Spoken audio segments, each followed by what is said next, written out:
நமஸ்காரம். 1000 நாமங்கள் 1000 கதைகள் 283வது திருநாமம் பாஸ்கரத்யுதயே நமக. ஒருவன் இறைவனுக்கு தீங்கிழைக்க நினைத்தாலோ அல்லது இறைவனையே எதிர்த்து நின்றாலோ கூட இறைவன் பொறுத்து கொள்வார். ஆனால் தனது பக்தனை யாரேனும் துன்புறுத்த நினைத்தால் இறைவனால் அதை பொறுத்து கொள்ள இயலாது. எத்தனையோ புராண சம்பவங்கள் இறைவனின் இந்த இயல்புக்கு எடுத்துக்காட்டாக திகழ்கின்றன. அவற்றுள் முக்கியமான ஒன்று பிரகலாதனின் சரித்திரம். இரண்யன் கடவுள் இல்லை என்றும் நானே கடவுள் என்றும் சொல்லிக்கொண்டு வந்தான். நாராயண நாமத்தை யாரும் ஓதக்கூடாது, ஹிரண்யாய நம என்று என்னையே துதிக்க வேண்டும் என்றான். கோவில்களை இடித்தான், புண்ணிய நூல்களை எரித்தான், வேதங்களை இகழ்ந்தான். இவற்றையெல்லாம் பொறுத்து வந்த திருமால் பக்த பிரகலாதனை ஹிரண்யன் துன்புறுத்திய போது அதை பொறுக்க மாட்டாமல் வெகுண்டெழுந்தார்.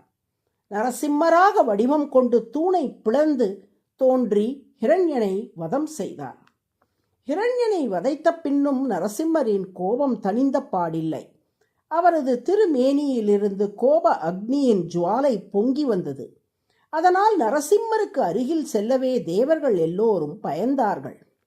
லக்ஷ்மி தேவியும் கூட அவரது கோப அக்னியை கண்டு அஞ்சினாள். அப்போது நரசிம்மர் பிரகலாதனையும் மற்ற தேவர்களையும் நோக்கி, என் பக்தனுக்கு தீங்கிழைத்த ஹிரண்யன் மேல் வந்த கோபம்தான் இது.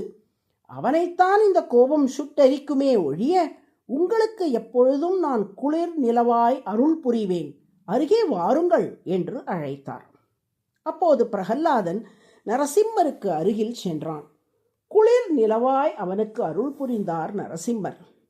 மகாலட்சுமியும் ஆசையுடன் நரசிம்மரின் மடியில் சென்று அமர்ந்து கொண்டாள். எனினும் தேவர்கள் நரசிம்மருக்கு அருகில் செல்ல அஞ்சினார்கள். பிரகலாதனுக்கும் லக்ஷ்மிக்கும் குளிர்ந்திருக்கும் இவர் நம்மை சுட்டெரித்து விட்டால் என்ன செய்வது என கலங்கினார்கள் தேவர்கள். அப்போது நரசிம்மர் தனது இரு கரங்களாலும் வாருங்கள் என்று தேவர்களை நோக்கி செய்கை காட்டினார். அவ்வாறு செய்கை காட்டி தேவர்களை அழைத்துவிட்டு, நீங்கள் வராவிட்டால் நான் உங்களை நோக்கி வருகிறேன் என்று சொல்லி தன் இடது திருவடியை முன்னே எடுத்து வைத்தார். நரசிம்மரின் கருணையை உணர்ந்து தேவர்கள் அருகில் வந்து அவரை துதித்தார்கள். அவரின் கருணை மழையில் நனைந்தார்கள்.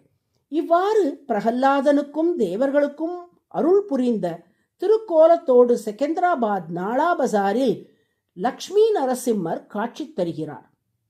தேவர்களை தன் அருகில் அழைத்தது போலவே இரு கைகளாலும் வா வா என்று பக்தர்களான நம்மை அழைத்து கொண்டும், நீ வராவிட்டால் நான் உன்னிடம் வருவேன் என்று தெரிவிக்கும்படி இடது திருவடியை நம்மை நோக்கி முன்னே வைத்து கொண்டும் திகழ்கிறார் அந்த நரசிம்மர்.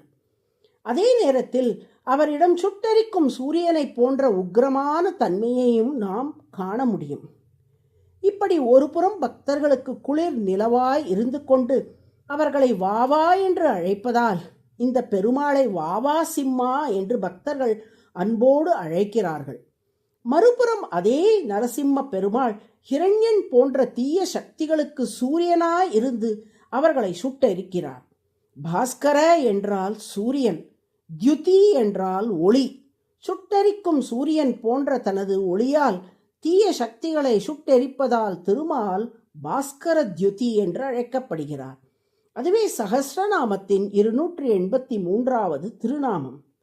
இறைவனின் திருமேனி ஒளி என்பது ஒன்றுதான். ஆனால் அதுவே நல்லோர்க்கு நில ஒளியாகவும் தீயவர்களுக்கு சூரிய ஒளியாகவும் தெரிகிறது. நல்லோர்களுக்கு அது நில ஒளியாக இருப்பதை இதற்கு முந்தைய திருநாமமான சந்திராம்சு 282வது திருநாமத்தில் காட்டுகிறது. தீயவர்களுக்கு அது சூரிய ஒளியாக இருப்பதை இந்த திருநாமம் பாஸ்கரத்யுதி 283வது திருநாமம் காட்டுகிறது. இவ்விரண்டு தன்மைகளையும் செகந்திராபாத் நாளா பசார் நரசிம்மரின் தோற்றம் நமக்கு காட்டுகிறது. பாஸ்கரத்யுதயே நமக என்று தினமும் சொல்லி வரும் அன்பர்களுக்கு சூரியனை போன்ற பொலிவை திருமால் அருள்வார். நாராயண நாராயண.